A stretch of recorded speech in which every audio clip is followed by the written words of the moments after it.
COA na mismo ang nagsabi kung ano yung trabaho niya, hindi nila tinatanggap. Kasi bakit ba? Kasi nga, sa simula, gusto nila mag-impeachment. Hindi nila magawa kasi wala silang kaso. Si BBM, sabihin ko sa inyo, may listahan ako ng 5 bagay na impeachable offense niya. Pero sa tingin niyo, papasa diyan sa House? Of course, hindi.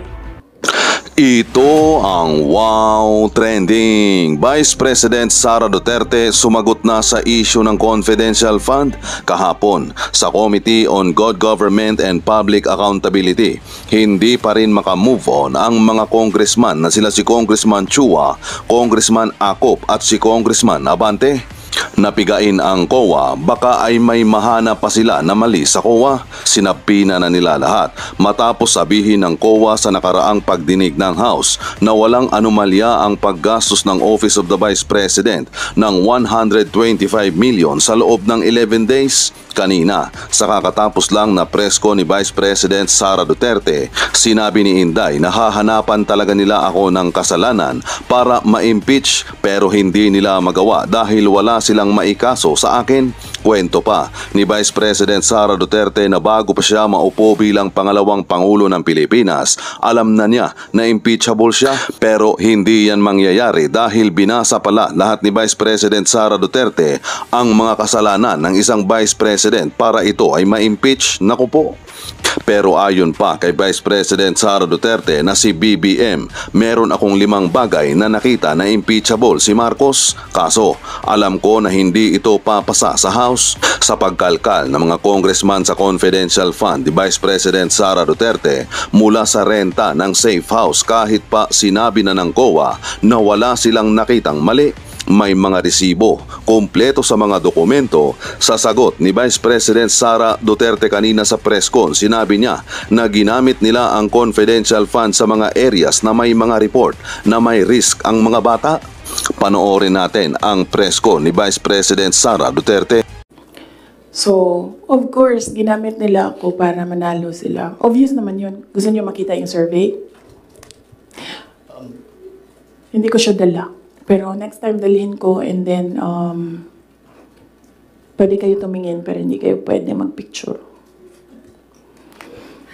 Ma'am, yes, ma'am. Joel, DWIC. Yes. Ma'am, good morning. Ayong buntag, ma'am. So, tanaw ni mo, ma'am, sa tingin mo, ma'am, dapat tumakbo na lang po kayong presidente? Hindi din. Kung papabalikin ako, tatakbo kang Vice President. Lagay ko dyan. Drag me to hell. Ma'am Marlene po, from Radyo sa Estranta. Here po, ma'am. Yes, ma'am. Ma'am, having said na hindi mo kasalanan na hindi marunong maging presidente, yung nakaupo ngayon, ibig sabihin ba ma'am, hindi po kayo kontento sa trabaho po ni Pangulo? Kaya nga umalis ako, di ba? Sa administration. Hindi ko na gusto yung mga naririnig ko dun. Hindi ko na gusto yung mga nakikita ko dun. Kayo, kung gusto nyo ng pera, natatakot kayo, kayo lang. Huwag nyo na ako isali. The reason why, noong 2016, ito, sidebar na lang ito, hindi ito kasali, lalo tayong tatagal nito. Huwag na yan. Sige. Ano? O hindi. Hindi ko na gusto. Kung presidente nyo siya, okay lang. Ako, hanggang vice president lang ako. Hanggang number 2 lang itong bansa na ito. Wala itong number 1 para sa akin. Yes? Bea, Ma'am Boracho. Yes po. Hi ma'am. Kanina po kasi sinabi nyo na... Ma'am, here. Yes. Kanina po kasi ma'am sinabi niyo po na hindi ka naman po inask ni VP Lenny para maging vice president niya. Did you somehow wish na sana inask ka na lang po niya na maging vice president niya to run alongside her? Hindi, ma'am. Uy, ginuukok og nidaog si Lenny. Gukdon, manggihapon na nila si PRD, di ba? Mag-ICC, gihapon na. Ay, samot na. Si Trillanes o si Lenny, magkauban man na sila. So kung presidente si Lenny, ilahag hapon ng ICC. Alam niyo ba bakit hindi umuusad yung ICC? Kwento ko sa inyo next time. Masyado na kayong madaming material. Pwede na natin i-cut ito. Red Mendoza. Ma'am, sorry po ma'am. Ma'am, may hanging question ako sa inyo the last time kasi ito yung tungkol dun, yun nga, you're referring nga yung tungkol doon sa tandem ninyo with the President, BBM. And do you think po ba may regret po ba din kayo? Kasi yung mga supporters ninyo were forced to vote for the President as tandem. Yun nga yung sinasabi ko before na kasi may mga supporters din si President Marcos sinasabi na budol din sila sa Nino? inyo. Budol ako. Oo, nabudol din daw kayo sa nabudol din sila sa inyo. Kasi parang gano'n sinasabi ng mga loyalista ni BBM na bumoto sa inyo as tandem. So, pwede na po ba masagot yun, ma'am, kung sa tingin niyo po ba bumaba yung pagbaba ng inyong suporta sa mga loyalista ni BBM ay parang enough po ba sa inyo na or does it matter po ba na bumaba yung suporta ng mga loyalista ni BBM sa inyo?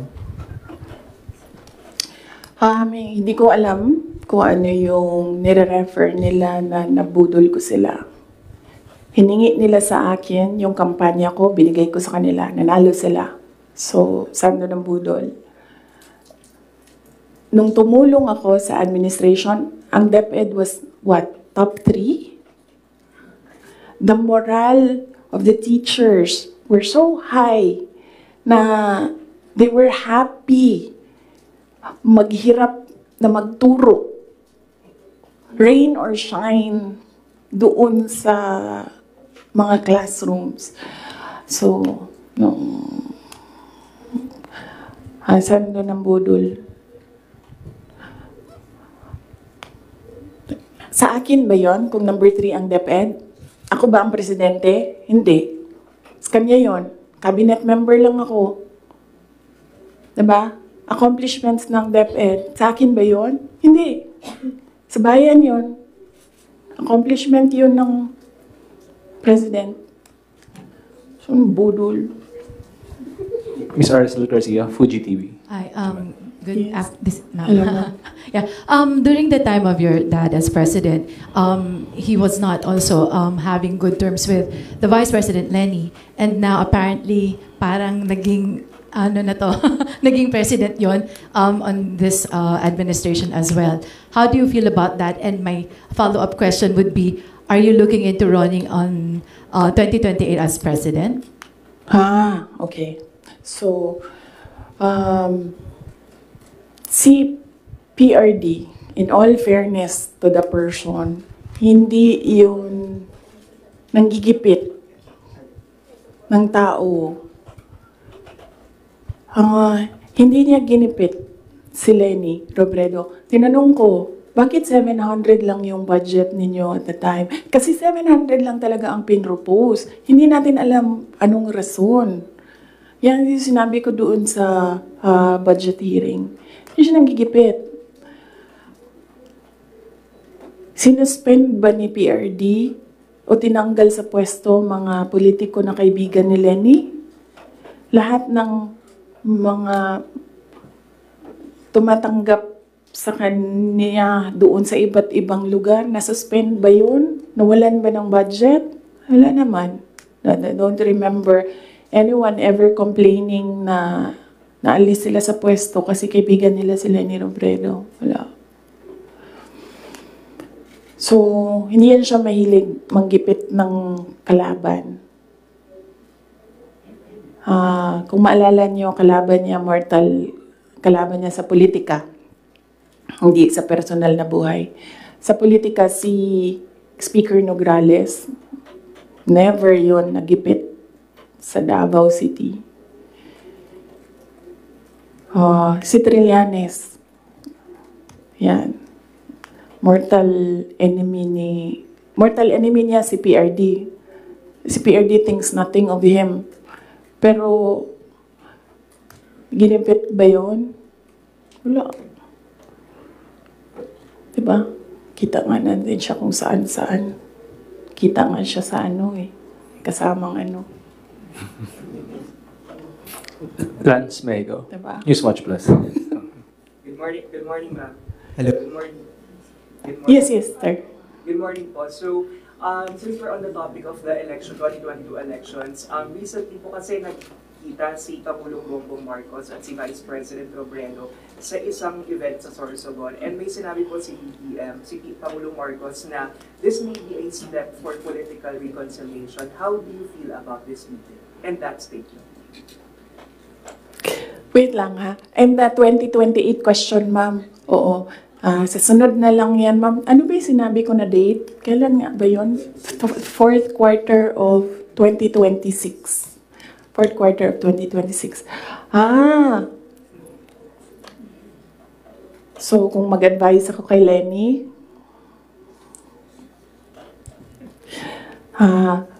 Ma'am Lenny, manood ka ng aking sit down.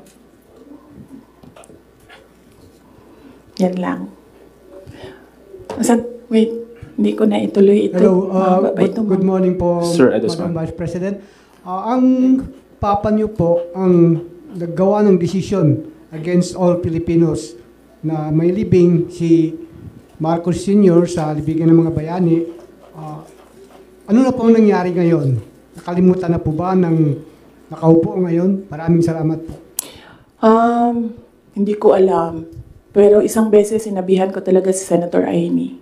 Sabi ko sa kanya, kung hindi kayo tumigil, huhukayin ko yung tatay ninyo. Itatapon ko siya sa West Philippine Sea. Sinabihan ko si Senator Amy. One of these days, pupunta ako dun, kukunin ko yung katawan ng tatay nyo, tapon ko yan dun sa West Philippine Sea.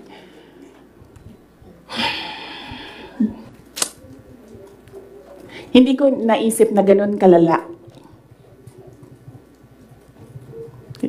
yung insincerity. Nangangampanya kami.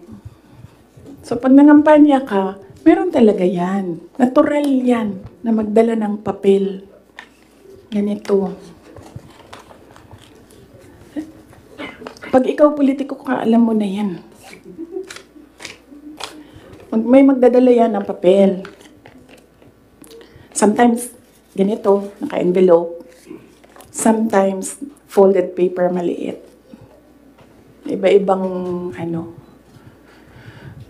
So, daming tao. May isang matandang babae. Dala siya. Tiningnan niya. Ayaw niya tanggapin. Ayaw niya kunin yung papel. So, ang ginawa ko, para that person will not feel bad, sabi ko, ako na lang. Ginawa ko. Mabilis lang kasi yun. Diba? Kasi, motorcade. So, mabilis yan. Pag ganon, gumanon, ginanon, ko na lang. Tapos, tinanong ko, may number? Sabi niya, meron. Pag politiko ka, alam mo na yan dapat, di ba? So, doon sa truck, binasa ko. 1 page lang naman, binasa ko. Simple. Request of 5,000 pesos for livelihood. Tumingin siya sa akin. Sabi ko, ako nang bahala nito. Maliit lang na bagay ito. Ako na. Sabi niya, okay, sige. Yan lang.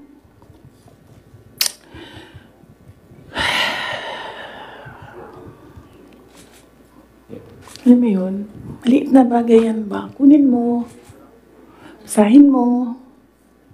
May number dyan. Tawagan mo. And then you say, okay. Ano ang mga documents na kailangan namin?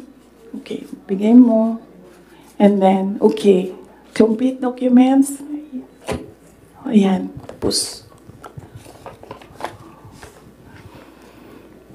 alam mo, for some people, wala lang yung 5,000. But for other people, 5,000 is everything. Alam mo, merong governor ngayon, hanapin niyo siya. Hindi siya nag-BBM. Kasi, at first ayaw niya sabihin. Kaya ayaw ko sabihin yung pangalan niya ha, kasi ayaw niya talaga ikwento. Pinilit-pilit namin siya, bakit ayaw mo mag-BBM? Bakit ayaw mo mag-BBM? Ayaw ko sabihin kung sino yung kasama ko, pero may kasama ako. And then, bakit ayaw mo mag-BBM? Sabi nung kasama ko, kausapin natin ito, iupo natin tong governor na ito. Sabi ko, okay, sige. Sabi ko, bakit ayaw mo mag-BBM? Sabihin mo sa akin. Bakit ayaw mo? Ganon din ang kwento ng governor. May ibang version lang, konti. Hindi straightforward na ganon. Ang kwento ng governor, siya nakita ko with my own 2 eyes kasi ako yung nag-i-escort sa kanya. And for that reason, hindi ako mag-BBM.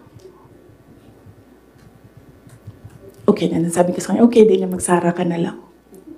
And sabi niya, sige, ikaw walang problema.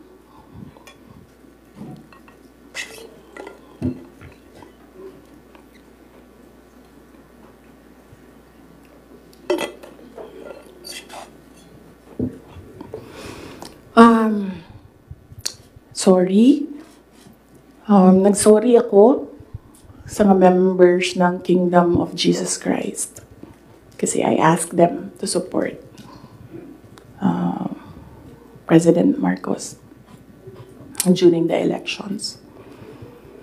And individually, kapag merong lumalapit, nagsasabi na, we are in this shit hole because of you. And sinasabi ko din, I'm sorry. I'm sorry, but sabi ko sa kanya, kung bigyan ako ng Diyos ng pagkakataon, yan lagi yung sagot ko. Kung bigyan ako ng Diyos ng pagkakataon, bawiin ko lahat yan. Hindi ko bawiin yung nangyari, babawiin ko yung dapat para sa bayan. Alam nyo, next week na lang yung kay Martin. Pero si Martin talaga is an embarrassment for the Philippines in the global stage. Kakahiya. Next week na lang or next week after Undas. After Undas, pag-start ng house. No? Pwede. Pagbalik ng house. Kasi I think nakabakasyon pa sila lahat. Ma'am, question lang.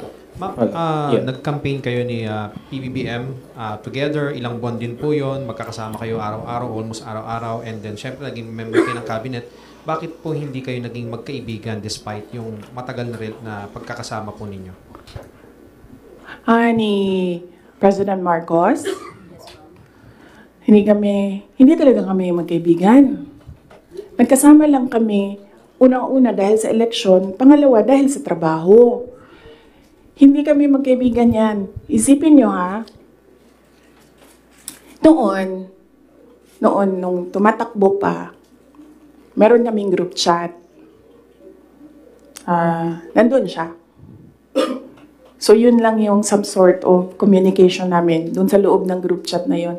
And hindi siya medyo nagsasalita doon, bihira. After nun, nawala na siya dun sa group chat. And then after that, wala akong number niya. I'm sure may number siya sa akin. Kasi, syempre, nandyan yan sa mga staff mo, sa aide mo, diba? Yung number ng Vice President. Pero, wala kaming, some sort of communication. Nothing at all. Except nung magkasama kami para mangampanya. Yan lang. Sa labas niyan, wala na.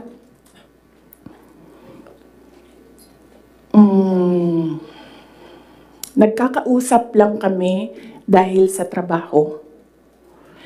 And hindi naman lahat ng katrabaho natin, kaibigan natin, di ba? Nandun lang tayo kasi meron tayong kailangan gawin para sa kumpanya, para sa organisasyon. In our case, nandun kami kasi may kailangan kaming gawin para gumanda, gumaling, maging sustainable yung Pilipinas. So, yun lang yun. Dati naiimbita ako sa kanilang bahay dyan sa Malacanang, Bahay Pangulo. Dati naiimbita ako sa Bahay Pangulo. Pero I was just tolerated. Kasi may gamit naman ako. Alam mo yun? I'm useful to them. So I was just tolerated. And alam ko naman yun. But wala naman problema sa akin yun. So as long as I can do my job sa DepEd, tsaka sa Office of the Vice President, mabigay ko lang yung promise ko, plataforma ko, promise ko sa bayan, magawa ko lang yung kailangan gawin para sa education sector. Wala akong problema. You can tolerate me all you want. You can invite me sa mga gatherings nyo. Pero I knew I was tolerated. Because Lisa Marcos is another story. Unahin muna natin si Martin Romualdez.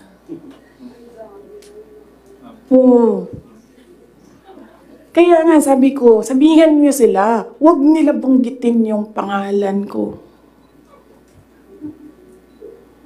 Yes. Is Lisa Marcos part of dun sa sinasabi niyong triangle kanina? Yes. Oo.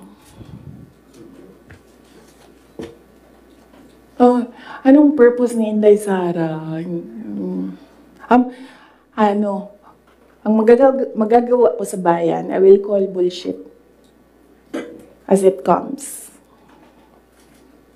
Yan ang magagawa ko para sa inyo. Kung bullshit siya, sasabihin ko sa inyo, bullshit talaga yan. And, yes, as I said, huwag kayong mag-alala sa akin. Hindi ko kailangan ng pera. Kaya hindi ako madadala sa pera. Kasi, ang pinakagusto ko sa buhay ko, hindi siya nabibili ng pera. So kahit man meron akong 500 billion sa likod ko, hindi pa rin mabibili yung gusto ko. So hindi ko siya kailangan. And hindi ako takot. That's why I said, you can drag me to hell all you want. Wala kang problema sa akin yan. Si Martin ba? Bakit hindi po mabibili ng pera? Sinabi niyo po hindi mabibili ng pera yung gusto niyo. Ano po yung gusto niyo? Ayaw ko sabihin. Masyado ng personal yan, ma'am. Masakit na nga sa akin na kailangan ko magsalita from, kwento. Masakit na nga para sa akin na ikwento ko from 2016 to 2021. Anong nangyari sa mga group chat na yan. Yung mga papel na yan. Masakit siya. I don't like talking about my life. Gusto niyo pag-usapan ng pagbabago campaign, tree planting namin? Ayaw niyo. I understand po ma'am, nung 2022 to 2023, I mean, kasama kayo lagi ni Speaker Martin Romualdez sa mga events ni BBM. So, yes. Why, parang bakit, tapos yun na, before yung nangyari yung resignation sa lakas, after na resignation sa lakas, nakita ba kayo ni BBM na kanudling daw or holding hands kayo ni Martin during one of his foreign trips? So, why biglang nasuklang kayo bigla kay Speaker?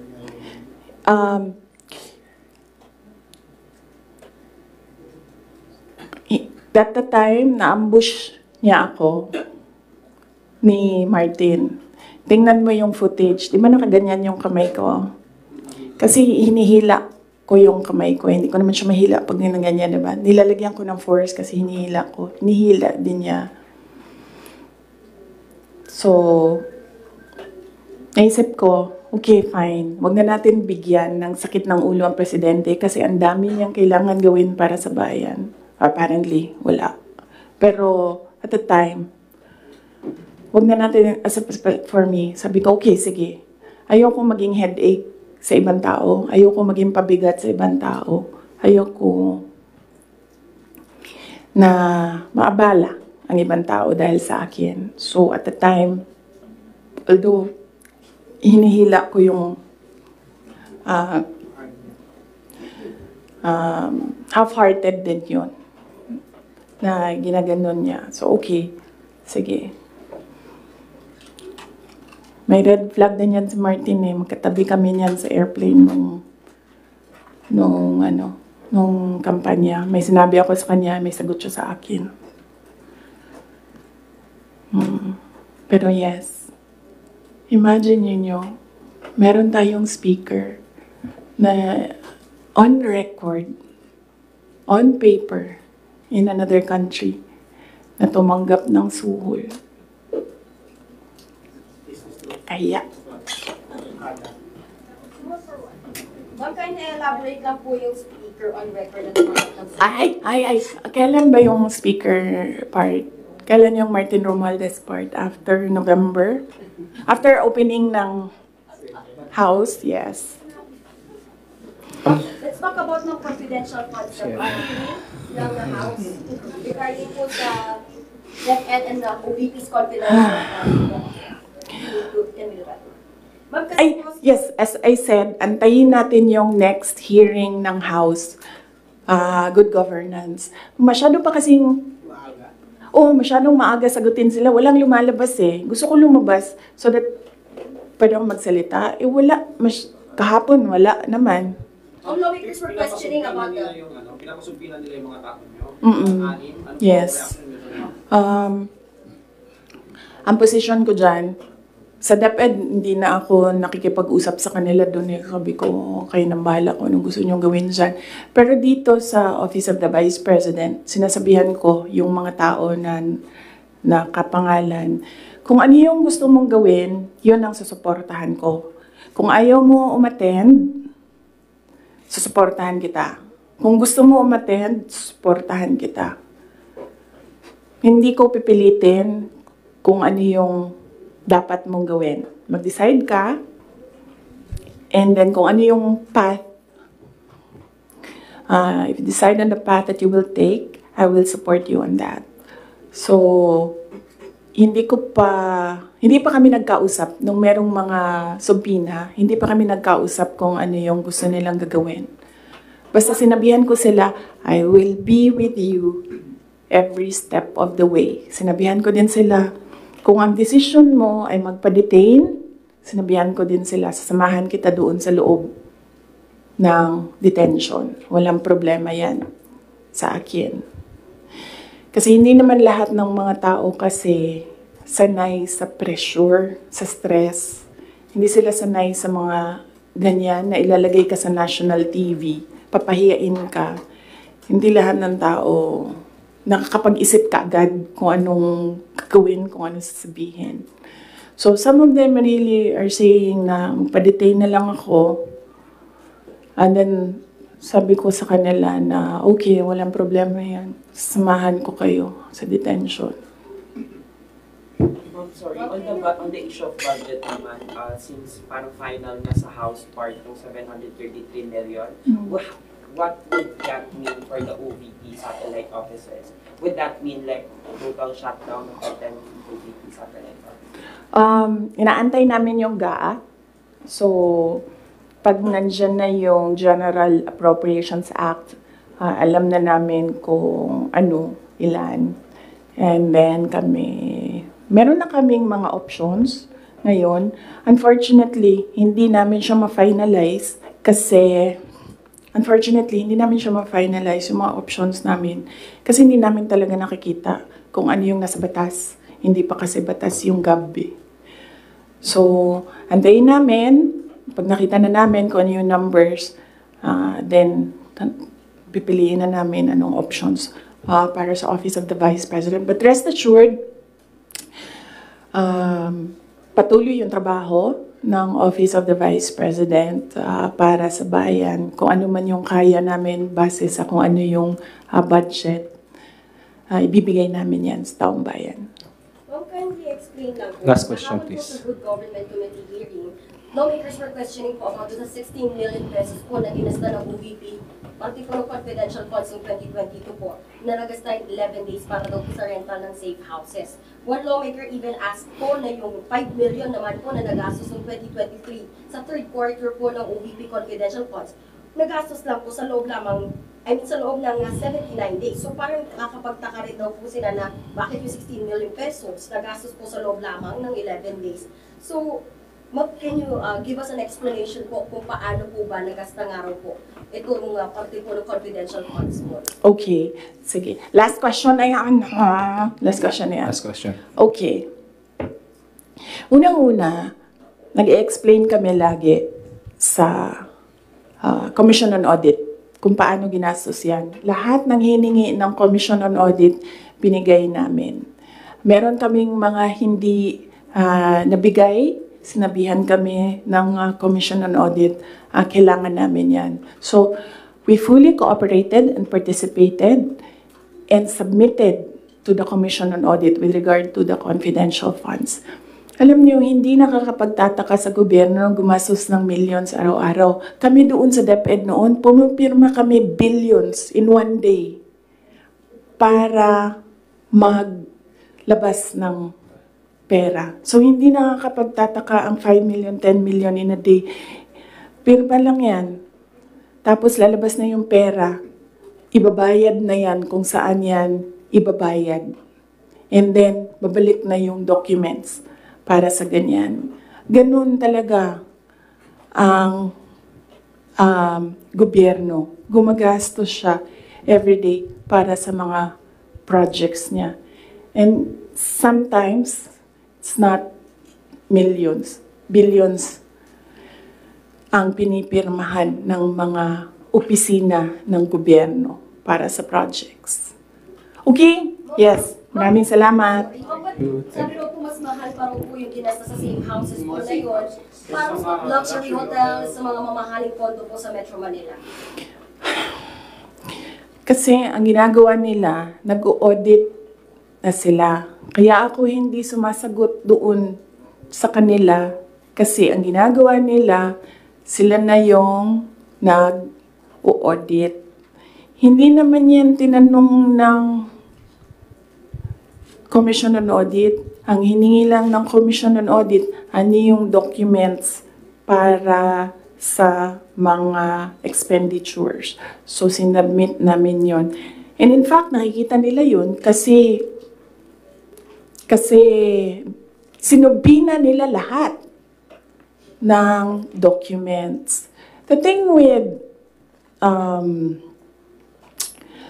the hearing is kung makikita mo, kahapon, hindi ko napanood, kaya hindi ako makomment, pero nakita ko sa transcript na kahit anong sabihin ng tao na nakaupo doon, ng resource person, kukontrahin siya noong nagtatanong. Walang tamang sagot sila tatanggapin. Kahit yung COA na mismo ang nagsabi kung ano yung trabaho niya, hindi nila tinatanggap na sagot. Kasi bakit ba? Kasi nga, sa simula, sinabi ko, gusto nila mag-impeachment. Hindi nila magawa kasi wala silang kaso for impeachment. So, ang ginagawa nila dyan, nagfi-fishing sila na nagfi-fishing, gahanap sila ng hanap. Alam nyo, before ako umupo, alam ko, impeachable officer ako. So, binasa ko yan. Ano ang impeachment? What are impeachable offenses? Ano ang pwedeng gawin mo na ma-impeach ka? Binasa ko yan lahat. Si BBM, sabihin ko sa inyo, may listahan ako ng 5 bagay na impeachable offense niya. Pero sa tingin niyo, papasa Diyan sa house? Of course, hindi. Diba? Ano mga nilista ninyo? Ano? Last question. Hindi ba kayo napapagod? I mean, Last question. grabe ang energy ninyo. Ma'am, Hindi. DepEd official, Yung taga-DepEd si Atty. Ocias, sinabi po niya na may natanggapin daw siyang sobre, katulad ni Yusek Mercado. Yung envelope na yan, kaya ako sinasabi kanina, antayin natin yung next hearing. Kasi hindi pa siya enough eh. Ang gusto nila kasing palabasin sa mga tao, yung envelope na yan, yung pera na yan galing sa confidential funds. Yan yung gusto nilang i-portray sa public. Para yung perception ng tao, hindi talaga ginamit para sa ano. Pero kasi, para sa akin, kulang pa siya. So, inaantay ko yung next hearing. Bago ko pag-usapan yung envelope na yan kasi kasama yan dun sa triangle. So, hindi pa po siya? Yes! No! Hindi yan sagot sa tanong mo. No, I will not answer questions anymore. yung DepEd po, meron daw po Yes. Marian. Thank you. Thank you. Thank you. Ma'am, meron daw pinasang certification ng DepEd na galing sa mga soldiers na pinapalabas na yun sa youth Leadership sabi. Totoo ba yun, ma'am? Ginamit ba yung Hindi ginamit ang confidential funds sa AFP. Hindi din siya ginamit sa YLS. Ginamit siya supporting information doon sa mga areas kung saan may nakuha na reports na at risk ang mga bata. Walang binigay na CF sa AFP. Walang binigay na CF sa YLS. Yung YLS lang ang tinanong. Sinabi namin, ito yung areas at risk. Sabi na yung AFP, okay, gawa namin ng paraan.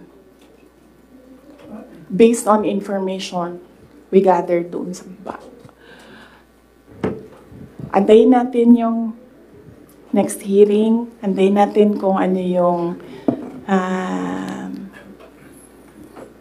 sabihin doon. Tapos isa-isahin natin siya. Okay. Yes.